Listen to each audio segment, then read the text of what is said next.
So now we're at the point of the webinar where we're going to introduce David Slade to join us. David is a sheep producer in the Mount Barker area and has been using EID for the last five years.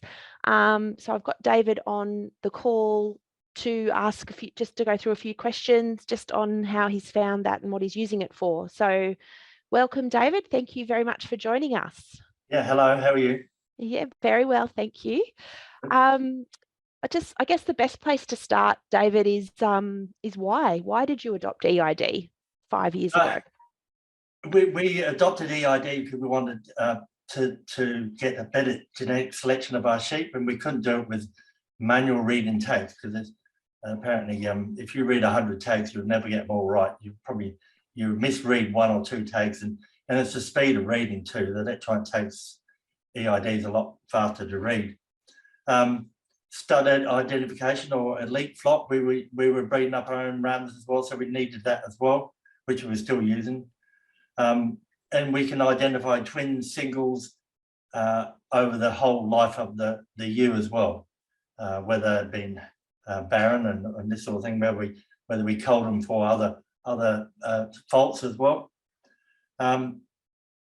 Yes, so it certainly benefits us other than off farm. That's right. So there's lots of benefits in there. It'd be really good to get a bit of an idea just on, so that's kind of why you adopted it.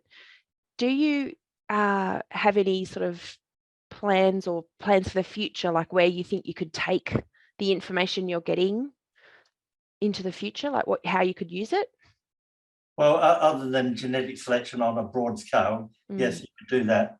So yeah, and we do use it for, we can identify the shy feeders on the feedlots, where the animals don't like close quarters.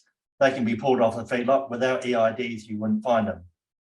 So we can pull 5% of the lambs off and put them on a broad acre scale where they do a lot better without getting sick on the feedlot.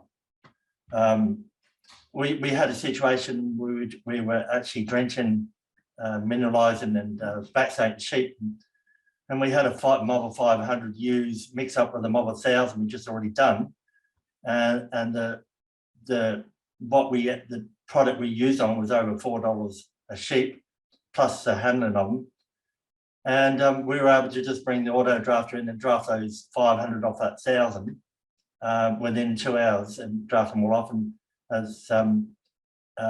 and then we were able to drench and vaccinate these other ewes. Whereas if we hadn't been able to do that, we would have had to either double drench or not drench.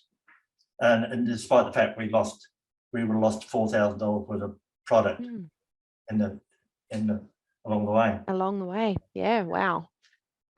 Incredible. So that's definitely a good value that you're getting then, is cutting back on or highlighting potential duplication of treatments that you don't have to use. Is there any other values, or like how can you quantify the value that you're getting from other than EID? Our customers they don't buy our meat. We're not the provider of low cost meat in the world. We're the provider of a product of meat which is high quality and is traceable right back to the farmer if need be. And this is what our customers want. They want food security, food safety, and traceability. So, and people got to realise we don't produce the cheapest meat in the world, never will do, but we do produce. We can guarantee our products. We can guarantee that the treatment records are right because it's all recorded with EIDs on each sheep. Yeah, so you've just got that proof, that assurance that this is exactly what's been happening. It's all there on the spreadsheets. Yes, yeah. Yeah, excellent. So I guess, bringing in something new will always have challenges. I wonder, have you had many challenges since implementation, or how have you overcome them? Well, it's just as easy to tag them on the cradle. There's no problems there. We did have problems with the 2-piece tag. The 2-piece tags actually catch on our ring lock because the ring lock's got squares. It probably doesn't catch on when people got plain wire, but it does definitely on ring lock. And I'll pull the tags out one after the other when sheep are grazing through the ring lock. So I just advise people to use a single piece tag, which is quite around. We probably had sometimes with software or but that's easily solved with one phone call. And sometimes we were using the New Zealand product. We were able to phone and because we were drafting at 5 in the morning, we phoned New Zealand at 5 in the morning and asked them for advice to fix their equipment. So it's quite easily really, and we solved the problem. Other than that, we haven't got any other problems with implementing EIDs on the farm. Fantastic. Well, that's good. So I guess the next one is just on infrastructure. So, I mean, I imagine there's the full gamut. The sky could be the limit, I guess, on in this sort of area. What sort of infrastructure would you recommend, or for producers that are just looking to get started with this? Is there anything in particular that you'd recommend they get? As your previous announcer said, you don't need anything really, but I mean, ideally you should start off with a wand, and then you can go, if you've got an auto draft, you put a panel reader on it, both sides, and so you can record the sheep going through your auto drafter. You could also record them going through when you preg test. I think when we preg test, we record all the singles, twins, and the preg test does that for us. Pretty easy. So if you do have a mix-up like we have done before, like I was explaining before, well, it's easily, we can fix it. We can get those sheep in and draft them off straight away. We don't have to. In the past, we've had issues where we had to re-preg test 1,000 ewes because people mixed them up. So we don't have that problem anymore. Yeah, right. We keep the gates up well. So what have we got there, Dave? We've got a video playing from your place today. All our yards don't have drafting. They don't have working races anymore. This is a practically conveyor machine, which we do all our work in.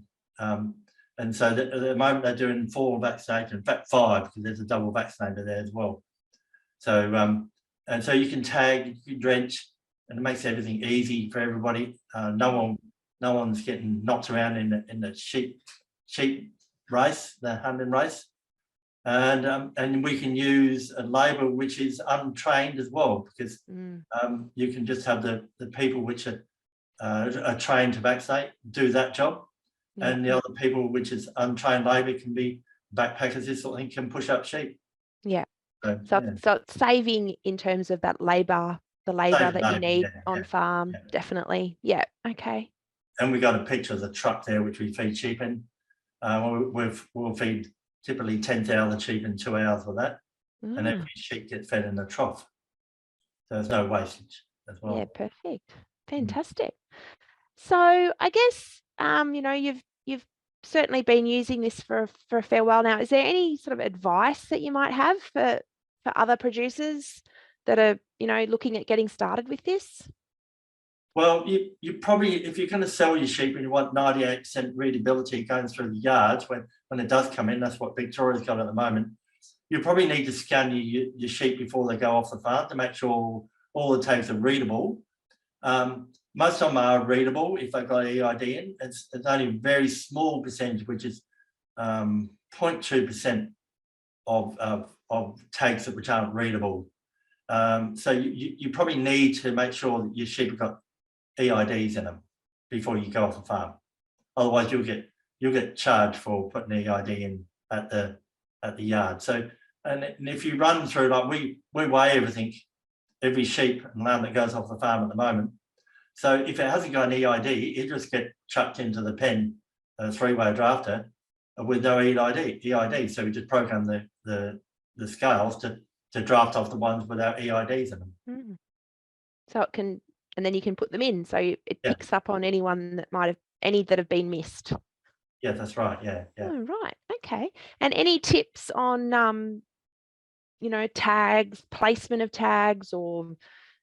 Well, just make sure that they're close to the ear, close to the head, more not on the end, because they tend to get ripped out more.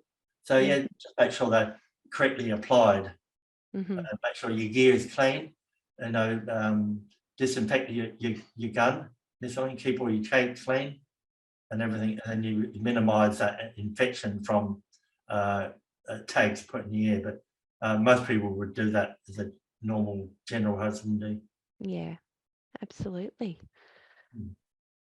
Okay, well, look, is there anything else you'd like to add, David, before we wrap up? We're almost. No, I'd just like to reiterate, it's so important that we get this traceability right.